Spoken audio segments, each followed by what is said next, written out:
Good morning and welcome to Something Saturday. So, I saw a card at the Picture to Page craft show, and of course it was made using certain dies that cut all the components for you, and I looked at it and I thought, you know, I am sure that I can work something out with Stampin' Up! Dies that does the same thing. And pretty much this is it. So this is my little mock-up. It's kind of cool that it's like little window shutter card, I guess you could call it. So that was my first mock-up. Then this was my second. And then I went full hog and actually made a card. So we then have Make-A-Wish and Happy Birthday underneath. Hopefully you can see both of those. Hang on a minute. Let me just stand up and focus in. And you can see that, and you can see you've got Make-A-Wish that side and Happy Birthday that side. So I kind of thought it was a little bit of fun card, you know, it'll stand up like that. So let's just refocus. There we go. Hopefully we will stay focused and not light, if that makes sense. So I have got these dies here, which are called the Textured Note dies. And they're actually really cool because they have these different, I'm sure you can probably see this, hopefully you can, they have like different textures going around the outside of them. So when you cut it, you end up with texture looking like that. So one end is the cut end, and then just inside is the texture. So I am using this one here because I have worked out the measurements using this one here. So it is the second, probably should have told you that. Hang on, let's just pop them all into place again. So it's the second one down, second largest. And I'll put this back into there. All right, so Textured Note dies. As usual with my videos, what I will do is I will put links to everything on my blog post. So my blog post link will be below. There will also be a link for my my actual oh god, Heather, get your words out there, my Stampin' Up! Website. But if you want links to specific products, go along to my blog and I will have specific links to each product on that. So then we are going to grab a couple of pieces of cardstock, and I thought I would use this paper here today, which I've got a feeling I might have used before. It's called Beautiful Gallery, and it is rather beautiful. It's got all these sort of like lovely paintings. That's the same one. Got that one, and that one, that one. That's the same one again. That's kind of nice on the background of that one too. So some of these are going to be the same again. That one, that one, that one. That's rather nice. I like that one. Actually, I should use that one, but I picked out one of the other ones anyway. So as you can see, they are all pretty. And I decided I was going to use this one here, and I thought that rather than doing what I've done here and cutting out bits and putting it on the front, I might see if it would work to use the whole frieze. It may not work, in which case you may not be watching this video, but if you're watching it, then clearly it works. So now the next thing is to position this in the middle, as middle-ish as you can manage, and we are going to cut it out. So enter the cutter, stamping cut and emboss machine. Oh, and we need the other plate.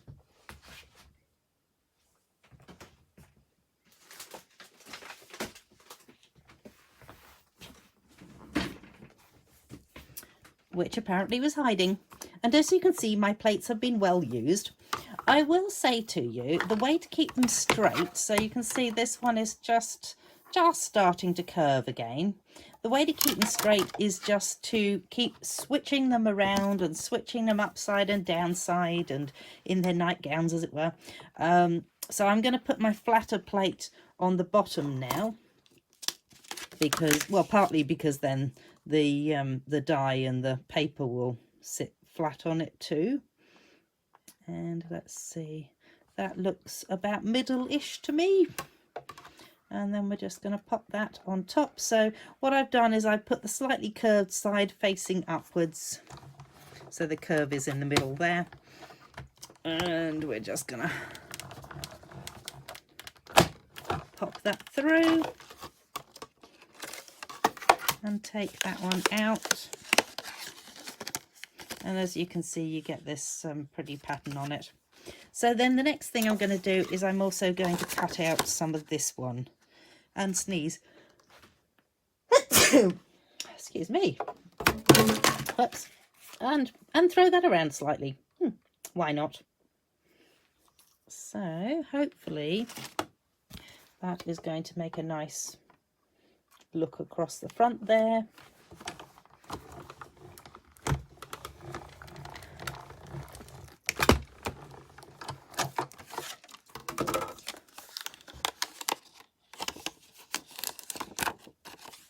And that is my piece to go across the front. So let's just whip that bit off the corner there. Not too sure what I'm going to do with the rest of that. Maybe something, hopefully. And just pop that away.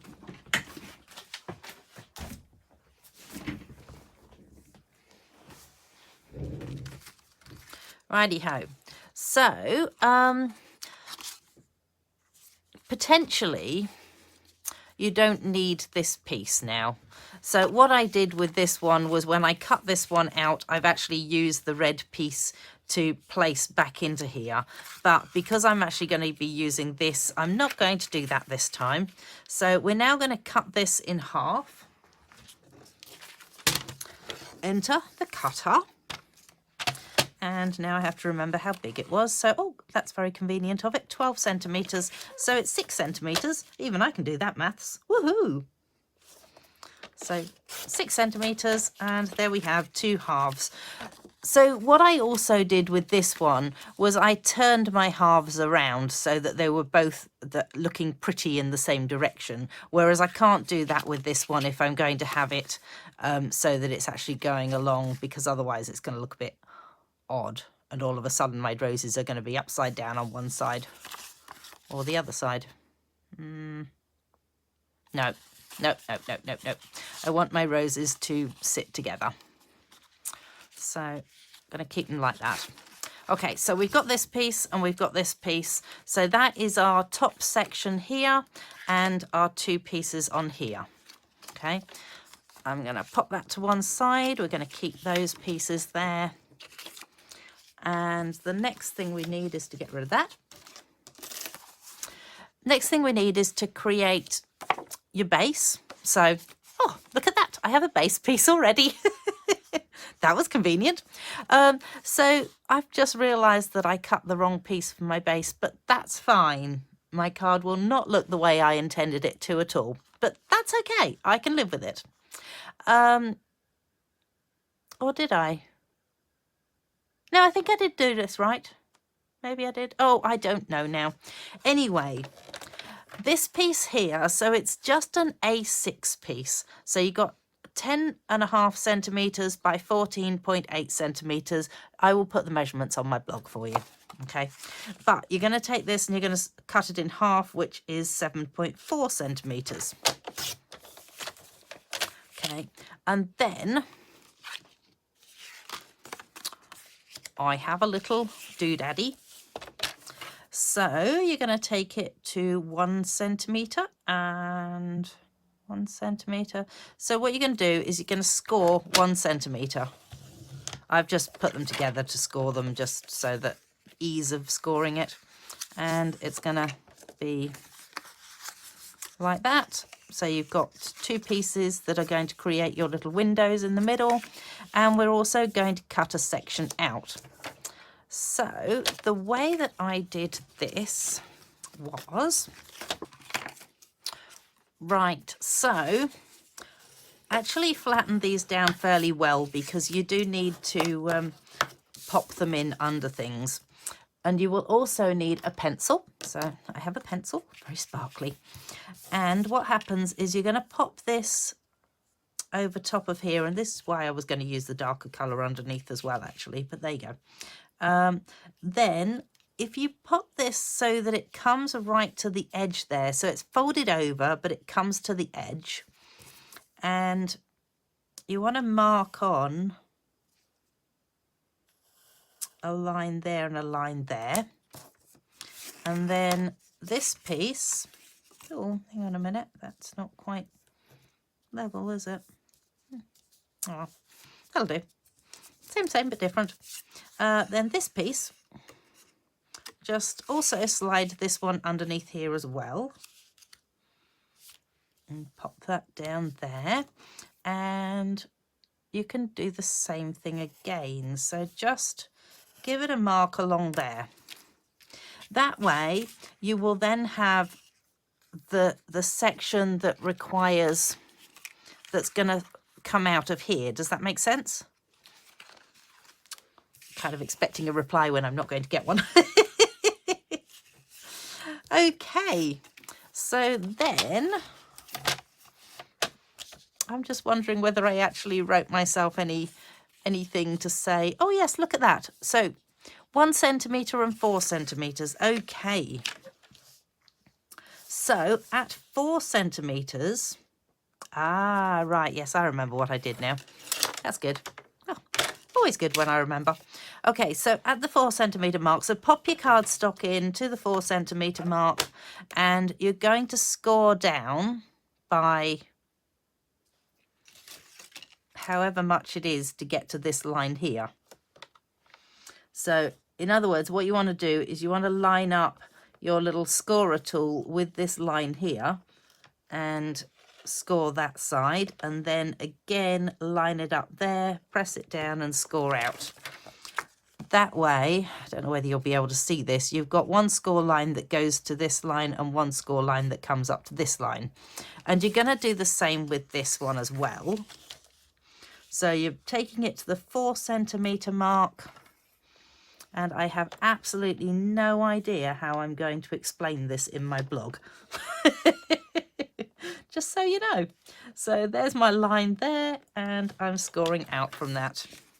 So again, I've got my score line there and there, and I've got my cut line is going to be here and here.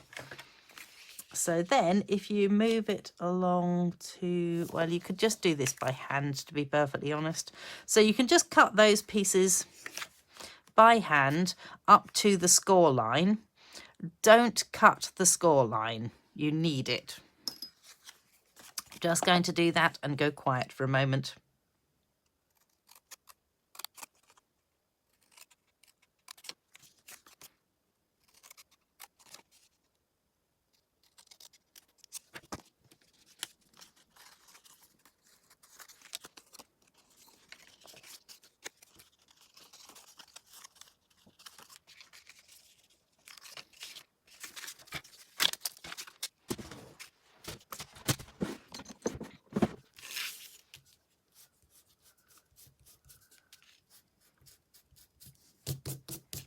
Well, that seems to have worked well, so I'm just rubbing out my pencil marks now, because I don't need those on there anymore.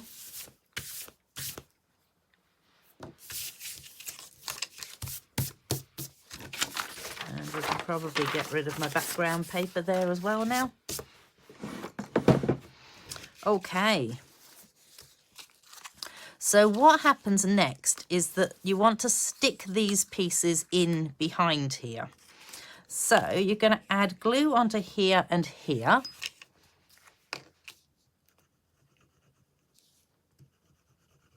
So remember, it's just within this piece that folds back.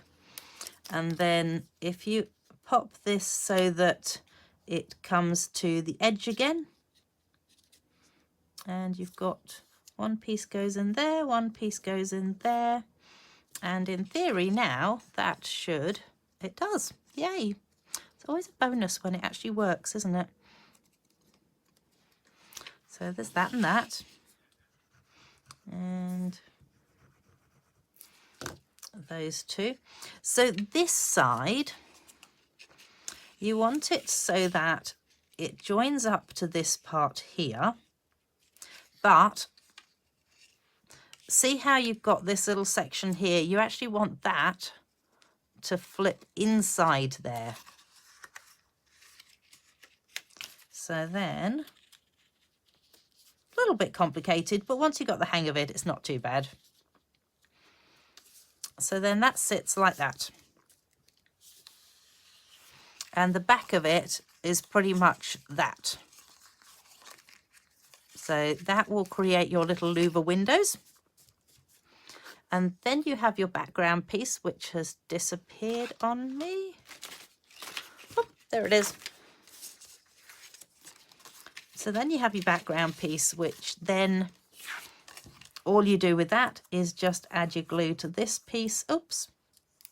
Ideally not onto the background of it. Oh, Heather, seriously. Let's just get rid of that bit of glue that was on there.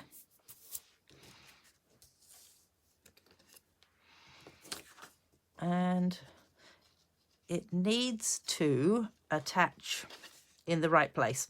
So you want to make sure that one side of it's level, and you attach one part down first and then attach the second part down. So then that way you're going to end up with it so that they're all sitting on top of each other and you don't see sort of the one underneath it until it opens up. Like that. Voila! It's probably better that I did it that way so that you can actually see the contrast between them maybe.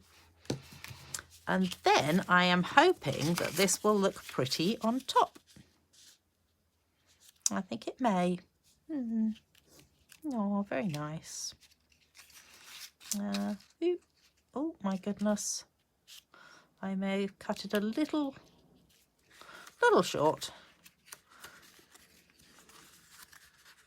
And I have no idea what I'm going to put into the middle of it. So let's see whether that will fit. That'll fit. And that will fit into there. It should fit because it actually is exactly the same size as what got cut out. Yeah. Okay, so I am going to finish this card off and I will pop it onto my blog so that you can see what I've done with it. I will probably just put measurements onto my blog rather than specific instructions, because if you want the specific instructions you can come back to the video and have another look at it. And that is it from me this week. So go along to my blog, check it out, and I will put links to what I've actually used on my blog. But below there is a link to my blog, and there is also a link to my shop in case you want to just go ahead to my shop and shop willy-nilly, which would be lovely. I'd love you to do that. Okay, thank you so much for joining me. Bye.